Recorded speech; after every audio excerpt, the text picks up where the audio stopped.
ജ്യോത്സ്യർ ഓൺലൈനിൽ 10 ജ്യോത്സ്യന്മാർ 10 രീതിയിലാണ് ഫലം പറയുന്നത്. ഇതൊക്കെ കേട്ട് 10 രീതിയിൽ കൺഫ്യൂഷനായി നിൽക്കുന്ന ജനം.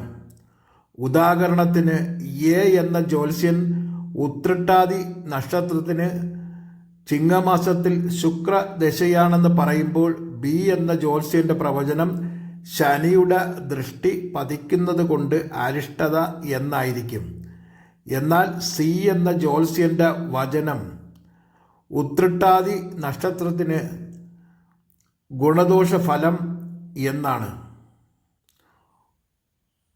ഓൺലൈൻ ജ്യോത്സ്യന്മാരാണെങ്കിൽ ഗുണദോഷ ഫലങ്ങൾ പല രീതിയിൽ മാറ്റി മാറ്റി പറഞ്ഞ് ആഴ്ചതോറും പുതിയ ടൈറ്റിലുകളുമിട്ട് ജനങ്ങളുടെ ഹൃദയമെടുപ്പ് കൂട്ടിക്കൊണ്ടിരിക്കുന്നു. ജ്യോതിഷം മഹത്തായ ഒരു ശാസ്ത്രമാണ്. അതാണ് പ്രഗത്ഭരായ ശാസ്ത്രജ്ഞന്മാർ പോലും ജ്യോതിഷത്തിൽ വിശ്വസിക്കുന്നത്. എങ്കിലും ജ്യോത്സ്യപ്രവചനം നടത്തുന്നതിൽ കള്ളനാണയങ്ങളും ധാരാളമുണ്ട് എന്ന് ചുരുക്കം. മിന്നുന്നതെല്ലാം പൊന്നല്ല.